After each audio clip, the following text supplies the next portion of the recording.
Peer peer যে জিনিসটা আছে, এটাতে হয় কি যে আপনার যে লেজিসলেটরটা, পার্লামেন্ট যেটা হয়, এই পার্লামেন্টটা বেশি রিপ্রেজেন্টেটিভ হয়।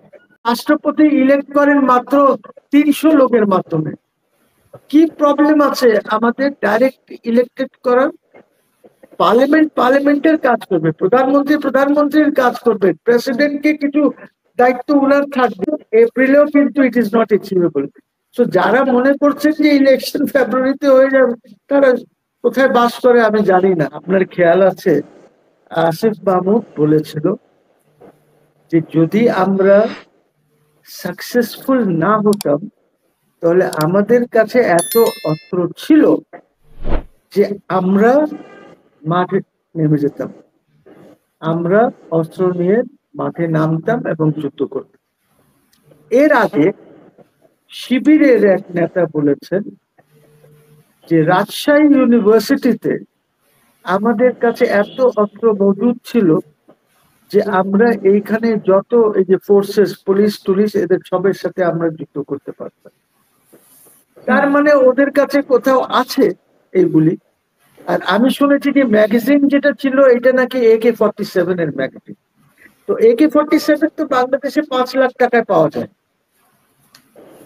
5 লাখ, 5 লাখ টাকায় AK-47 আপনি কিনতে পারবেন। This is the rate. এবং এই আর্মস গুলি, যাই হোক, এইটাই নাই গেলাম কোথায় পাওয়া যায় কি হয়। কিন্তু আমার কথা হলো যে এইটা কি খুব বড় একটা ইস্যু যে তার কাছে একটা ম্যাগাজিন পাওয়া গেছে। ম্যাগাজিন সে বলেছে ভুলে ছিল তার কাছে, ওর ব্যাগে হয়তো ছিল, ওই ব্যাগ নিয়ে আসছে। এটা সে বলেছে আমার কাছে লাইসেন্স আর্মস আছে, থাকতে পারে। তো এইটা নিয়ে আমার এত আলোচনার কি আছে? জাস্ট বিকজ এটা আসিফের কাছে পাওয়া গেছে এই জন্য আলোচনা, এটা নিয়ে তো কোনো বিরাট কিছু না। আসিফের কাছে পাওয়া গেছে। আর তাছাড়া উনি যেটা বলেছেন, তবে হাসিনা একটু বলে দেই, আপনি যখন প্লেনে যান তখন আপনি আর্মস নিতে পারেন, কোনো অসুবিধা নাই, licence arms. But what you have to do is যে আপনি যখন চেক ইন করবেন বোর্ডিং পাসের জন্য, তখন কিন্তু আপনাকে এটা ডিক্লেয়ার ওকে করবেন যে আমার কাছে এই আর্মস আছে, এইটা সে নিয়ে নেবে। কে নিয়ে নেবে? যে আপনাকে চেক ইন করছে, এয়ারলাইন নিয়ে এইটাকে তারা ক্যাপ্টেনকে হস্তান্তর করবে। ক্যাপ্টেন সিমিলারলি আপনি যখন ডেস্টিনেশনে পৌঁছাবেন, ওই captain will hand over to the ওরা আপনাকে দিয়ে দেবে। তো এই নিয়ম। এখন হয়তো আসিফ ডাজন্ট নো যে কি নিয়ম আছে, নিয়ম জানলে হয়তো সে হ্যান্ড ওভার করতো। এইটাকে আমি খুব বেশি যে আসিফ একটা এমন গুনাহ কাবিরা করে ফেলেছে, এইটা আমি মনে করি না। এইটা আমি খুব বেশি, আর এটার সাথে রাজনীতিরও কোনো সম্পর্ক নাই, এইটা আমি ওইভাবে দেখছি না, নট এট অল। পিয়ার যে জিনিসটা আছে, এটাতে হয় কি যে আপনার যে লেজিসলেটরটা, পার্লামেন্ট যেটা হয়, এই পার্লামেন্টটা বেশি রিপ্রেজেন্টেটিভ হয়। কিভাবে হয়? এইটার মধ্যে ধরেন মাইনরিটিসরা চলে আসে। আপনার এখানে ধরেন এথনিক মাইনরিটিস থাকলে, যেরকম হিলের পিপুল আছে, তারাও হয়তো চলে আসতে পারে। এইটা আপনার এইটা এখন তো 130টি দেশে আপনার এইটা আছে, ডাইভার্স লিস্ট হয় ক্যান্ডিডেটসদের। এখন এইটা অনুমান করা যে অমুক দল 500টার বেশি ভোট পাবে না, এইটাও তো ঠিক না। বিকজ এই মুহূর্তে যে সিচুয়েশন আছে, আমরা ঠিক জানি না যে কোন দল কত ভোট পাবে। It is not so easy. আবার উচ্চ কক্ষের কথাও তো বলা হচ্ছে। উচ্চ কক্ষ হবে, কোনো অসুবিধা নাই। সেনেট হবে, হলে কি অসুবিধা আছে? খালি সেনেটের পদ্ধতিটা ঠিক করে নিলেই হয় যে কিভাবে হবে। আমরা তো মুসলিম লীগের তরফ থেকে আমরা তো বলেছিলাম যে রাষ্ট্রপতিকেও ডাইরেক্টলি ইলেক্টেড হওয়া উচিত, সো দ্যাট একটা, বিকজ দেখেন আপনার প্রাইম মিনিস্টার তো একটা ছোট কনস্টিটুয়েন্সিতে থেকে আসতেছে, উনি ওনার দল পার্লামেন্টারি দলকে নিয়ে উনি একটা মেজরিটি হচ্ছেন। আর যদি রাষ্ট্রপতি ডাইরেক্টলি ইলেক্টেড হন তাহলে কিন্তু সংবিধানে পার্লামেন্ট এবং রাষ্ট্রপতির মধ্যে একটি ব্যালেন্স সৃষ্টি হবে এবং রাষ্ট্রপতি তখন কিছু ক্ষমতার অধিকারী হবেন, ওই মাজার জিয়ারত থেকে চলে আসবেন।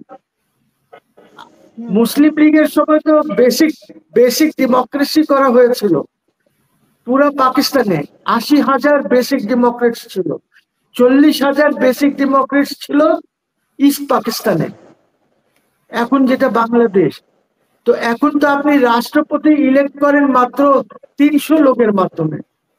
কি প্রবলেম আছে আমাদের ডাইরেক্ট ইলেক্টেড করার?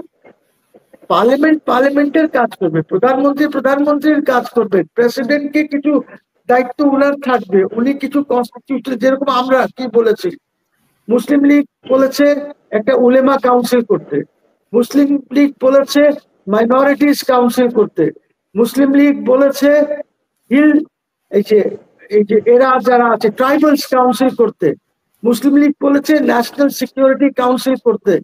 এখন নাকি শুনি কি সব হচ্ছে, এনসিসি ন্যাশনাল কনস্টিটিউশনাল কাউন্সিল, ওর এই দায়িত্ব হবে। কেউ বলে না এটা আমি মানি না, এনসিসি মানি না, ওর নামটা এইভাবে করতে হবে। আই থিঙ্ক আপনার, আমার নাম মহসিন রশিদ আছে, আমার নাম তো গোবিন্দ হতে পারতো। আজকে আমি যদি আমার নাম এফিডেভিট দিয়ে করি আমি মুসলমানই থাকবো, কিন্তু আমার নাম গোবিন্দ করলাম, গোবিন্দ রশিদ, কারোর কোনো আপত্তি আছে? ক্যারেক্টার তো এটাই থাকবে, you can take it from me. So question is not in the name, question is যে আপনি প্রকৃতপক্ষে কি করতে চাচ্ছেন, অবজেক্টিভসটা কি, whether it's national constitutional council আর একটা নাম দিলেন, আমার কোনোটাতেই আপত্তি নাই। আমার ইন্টারেস্ট হচ্ছে অবজেক্টিভস গুলি কি, এরা কি কাজ করবে। সো এই জিনিসগুলি যদি না হয়, আর এইটা একটা জিনিস খেয়াল রাখতে হবে যে এইগুলির মধ্যে কোনটা এমেন্ডেবল হবে। আমরা যেটা দিয়েছি ওইখানে আমরা এরকম সিচুয়েশন করে দিয়েছি যে আপনার 2/3 কেন পুরো পার্লামেন্ট থাকলে এমেন্ড করতে পারবেন না। আমরা এমন একটি জায়গা ঠিক করে দিয়েছি যে এই জায়গায় এইটা থাকবে, যে জিনিসগুলি আপনি যেন এই ফাসিস্ট হতে না পারেন। আপনি যেরকম কেয়ারটেকার উড়ায় দিলেন, আমি যদিও কেয়ারটেকারের পক্ষে ছিলাম না, বিকজ আমি চাই না যে কোনো আনইলেক্টেড বডি, অনেক দেশে কেয়ারটেকার আছে but they are all elected, unelected কোথাও নাই। আমাদেরকে দেখা দেখি এক আনইলেক্টেড করেছিল ভুটান, ওদের এখানে আছে সেম পদ্ধতি যেটা আমরা করেছি। আমরা নিয়েছি পাকিস্তান থেকে, পাকিস্তানে যতই সাহেব was the first unelected prime minister of the caretaker government. So আমরা ওইখান থেকে বড় করেছি, আর আমাদের থেকে বড় করেছে ভুটান, আর কোথাও নাই, আর কোথাও এই সিস্টেম নেই, আনইলেক্টেড নাই। সো এইগুলি দেখেন, আমি এই জিনিস। আরেকটা বিষয় আপনার কাছে শুনতে চাই যে ফেব্রুয়ারির কথা তো ডক্টর ইউনূস বলেছেন, যদি একটি শর্ত রেখে বলেছেন, আর হচ্ছে যে নির্বাচন কমিশনের এখন পর্যন্ত কোনো কিছু বলেননি যে কবে নির্বাচন হবে। এর মধ্যে নির্বাচন কমিশনের সাথে দেখা হয়েছে ওনার, এটা নিয়ে অনেক ধরনের প্রশ্ন উঠেছে, নিয়মের প্রশ্ন উঠেছে, আইনের প্রশ্ন উঠেছে। তো সেখানে আপনার কাছে কি মনে হয়, এবং সাবেক দুজন নির্বাচন কমিশনের দশাও আমরা দেখলাম, তো সেই ক্ষেত্রে আপনার কি মনে হচ্ছে যে নির্বাচন কমিশনের সাথে আসলে ওনার নির্বাচন সংক্রান্ত কোনো কথা হয়েছে কিনা? সে কি কথা হয়েছে আমি জানি না, বিকজ আমি তো আর উপস্থিত ছিলাম না, ওরাও কোনো স্টেটমেন্ট দেয় নাই যে এই কথা হয়েছে। তবে আমি সৌজন্য সাক্ষাৎ হয়েছে এটা বলা হচ্ছে, কিন্তু এক্ষেত্রে কি সৌজন্য সাক্ষাৎ হওয়ার মতো কথা বা সৌজন্য সাক্ষাৎ ওনাদের হতে পারে কিনা এরকম একটা প্রশ্ন উঠেছে। না দেখেন, এই লেভেলে সৌজন্য সাক্ষাৎ তো হয় না, কোনো কিছু নিয়েই আলাপ হয়েছে, কি আলাপ হয়েছে আমি জানি না। তবে যে ফেব্রুয়ারি মাসের ইলেকশনের যে কথাটা বলা হয়েছে, একটা প্রেস রিলিজ এসেছে, ওই প্রেস রিলিজে দেখা যাচ্ছে যে এই কথা এইভাবে না, ওইখানে কিছু শর্ত আছে। শর্ত হলো আপনাকে বিচার এর ব্যাপারে আছে, সংস্কারের ব্যাপার আছে, এই শর্ত আছে। কাজী ফেব্রুয়ারির মধ্যে কোনোটাই অ্যাচিভেবল না। ফেব্রুয়ারি কেন, এর পরেও অ্যাচিভেবল না। ওই যে আরেকটা কি কবে দিয়েছিল আরেকটা ফেব্রুয়ারি, মার্চ, এপ্রিল, এপ্রিলেও কিন্তু it is not achievable.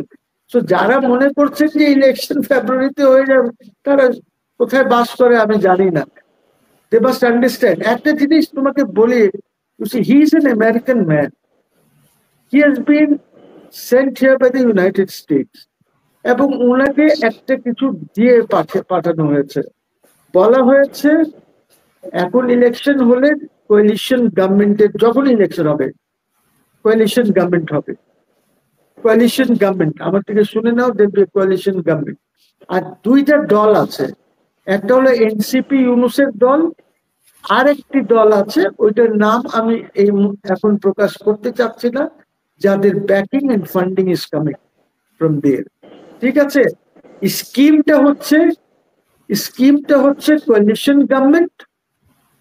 Number 2 যেটা হচ্ছে 4-5 বছর যখনই ওই কোয়ালিশন গভর্নমেন্টের মেয়াদ শেষ হবে, তারপরে হবে ওদের যে দলটি আছে, ওদের যে দল, ওই দল উইল গো টু ক্ষমতা, ওই দল উইল গো টু ক্ষমতা এককভাবে।